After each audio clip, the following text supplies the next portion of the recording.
জয় শ্রীরাম।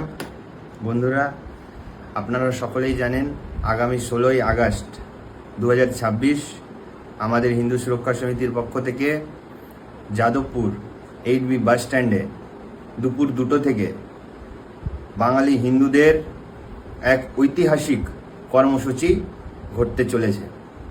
আমরা হিন্দু সুরক্ষা সমিতির পক্ষ থেকে আগামী 16ই আগস্ট 2026 জিহাদ মুক্ত বাংলা করার জন্য ডাইরেক্ট অ্যাকশন ডের ঘোষণা করছি। আমরা বাংলায় আমাদের বাঙালি হিন্দুদের যেই অধিকার, সেই অধিকার আদায় করার জন্য যেই শর্তে দেশ ভাগ হয়েছিল, সেই শর্ত বাস্তবায়ন করার জন্য আমরা সংগ্রাম শুরু করতে চলেছি সংবিধান এবং আইনকে মেনে।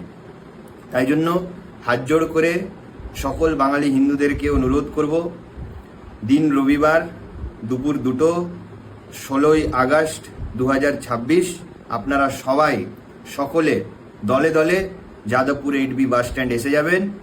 সেই দিন মুসলিম লীগ যেই দেশ ভাগের জন্য ডাইরেক্ট অ্যাকশন ডে ডেকেছিল, সেই মুসলিম লীগের ডাকা ডাইরেক্ট অ্যাকশন ডের প্রতিবাদে আমরাও ডাইরেক্ট অ্যাকশন ডে হিন্দু সুরক্ষা সমিতি ডাকবে আর বাংলা থেকে সম্পূর্ণ জিহাদকে শেষ করে ফেলবে। জয় শ্রীরাম।